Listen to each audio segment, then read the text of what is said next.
Unlike maybe a lot of researchers, I really didn't intend to be a professor and go into research. It was just a series of, I think, personal events, and then I have a younger sister with autism. So that led me into the direction of reading more of the research in autism, examining too the other things going on in my own personal life with my sister and some of the difficulties she had being integrated into the community and acceptance from people. And so that kind of led me into the direction of autism, and then recognizing that we really didn't have a lot of research. So I went ahead and switched careers from microbiology into psychology, and what really opened up my eyes was that you might have somebody with a disability, but that doesn't necessarily mean they have a handicap. They could have an impairment, so they might have some kind of challenge, but with the right resources in the environment, they could overcome that and be as much of a participant as anybody else. So that led me, after my master's degree, to think about getting my doctoral work and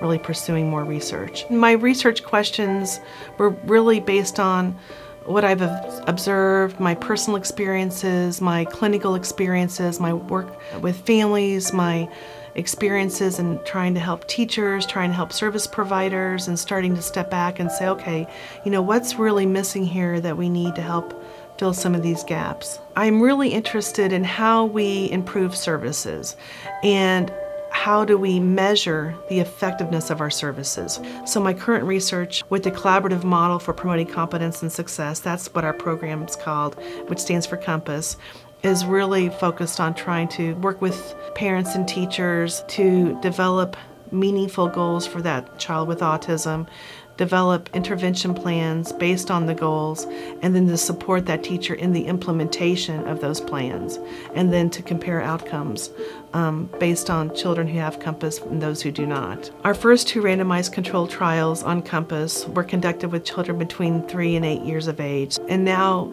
we found through both of our studies very similar effects on outcomes. So now we've adapted it with our new grant for transition age youth to improve what happens after school for these adolescents, young adults with autism. Hey Michael, how are you doing? We really bring together the people who have the most frequent interactions with the student, and we come together in this way that provides a structure to how we set the goals. So it prioritizes the key skills that children with autism need to learn: social skills, communication skills, independent learning skills. And we bring that knowledge to the table, but we also bring the knowledge from the parents and the teachers who have the most expertise on that child together. So we personalize what we do. How's it going today? We've got lots of research behind it.